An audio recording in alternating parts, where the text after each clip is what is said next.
यह कहानी है एक सुनसान गांव कृष्णपुर की, जहां लोग रात होने के बाद अपने घरों से बाहर निकलने की हिम्मत नहीं करते थे। इस गांव में एक पुराना हवेली था, जिसे लोग भूतिया हवेली के नाम से जानते थे। कोई नहीं जानता था कि वहां क्या होता है, लेकिन गांव में हर कोई हवेली के पास जाने से डरता था। इस हवेली का इतिहास कई रहस्यमयी घटनाओं से भरा था।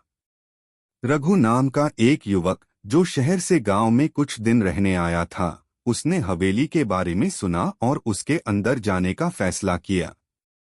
उसे भूत प्रेत की कहानियों पर यकीन नहीं था और वह इसे महज अंधविश्वास मानता था। रघु के दोस्तों ने उसे बहुत समझाया कि उस हवेली में मत जाओ, लेकिन रघु ने उनकी बात को मजाक में उड़ा दिया। एक रात रघु अपने हाथ में टॉर्च लेकर हवेली की तरफ चल पड़ा। हवेली बाहर से टूटी फूटी थी, दीवारों पर जाले और घास उग आई थी। हवेली के अंदर घुसते ही उसे एक अजीब सी ठंडी हवा का एहसास हुआ। अंदर अंधेरा था और केवल उसकी टॉर्च की रोशनी ही वहां की चीजों को दिखा रही थी। रघु धीरे धीरे कदम बढ़ाते हुए हवेली के हॉल में पहुंचा। वहां फर्श पर पुराने फर्नीचर टूटे हुए पड़े थे और दीवारों पर धूल जमी हुई थी। अचानक उसे लगा कि उसके पीछे कोई खड़ा है। उसने तुरंत मुड़कर देखा, लेकिन वहां कोई नहीं था। उसने इसे अपनी गलतफहमी समझकर आगे बढ़ना जारी रखा। जब वह हवेली की सीढ़ियां चढ़ने लगा, तभी उसे ऊपर से किसी के चलने की आवाज सुनाई दी। वह थोड़ा घबराया, लेकिन उसने खुद को संभाला और ऊपर की तरफ बढ़ता गया। जैसे ही वह ऊपर पहुंचा, उसे लगा कि कोई दरवाजा धीरे धीरे खुल रहा है। उसने टॉर्च की रोशनी उस दरवाजे पर डाली तो देखा कि दरवाजा अपने आप खुल रहा है। रघु का दिल तेजी से धड़कने लगा। उसने हिम्मत करके उस कमरे में झांका। कमरे में एक पुराना झूला था, जो धीरे धीरे हिल रहा था। रघु को लगा कि शायद हवेली में हवा की वजह से ऐसा हो रहा होगा। लेकिन तभी उसे एक परछाई दिखी, जो झूले के पास खड़ी थी। वह परछाई एक बूढ़ी औरत की थी, जिसकी आंखें बिल्कुल सफेद थीं। उसकी नजरें सीधे रघु पर थीं।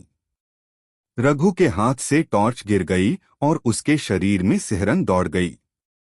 उसने भागने की कोशिश की, लेकिन उसके पैर जैसे जम गए थे। बूढ़ी औरत ने अपनी सफेद आंखों से उसकी ओर देखा और धीरे धीरे उसके पास आने लगी। उसके कदमों की आवाज से सन्नाटा और भी डरावना हो गया था।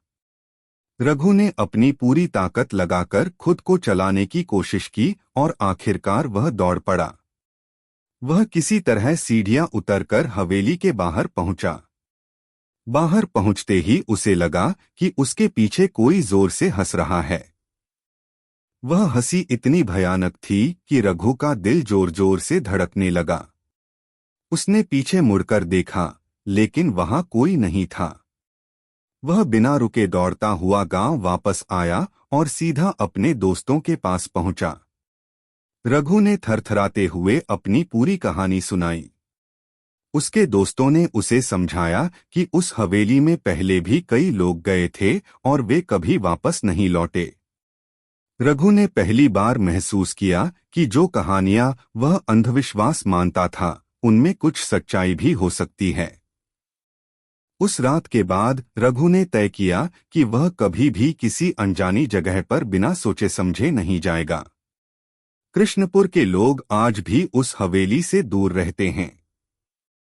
वे कहते हैं कि उस हवेली में एक बूढ़ी औरत की आत्मा रहती है, जो उन लोगों से बदला लेना चाहती है, जिन्होंने उसके परिवार को सताया था।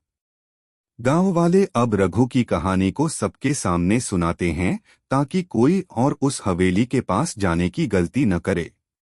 इस घटना ने रघु और गांव वालों को यह सिखा दिया कि कुछ चीजों को जानने की कोशिश करना खतरनाक हो सकता है, खासकर जब वह चीजें अतीत के रहस्यों से जुड़ी हों।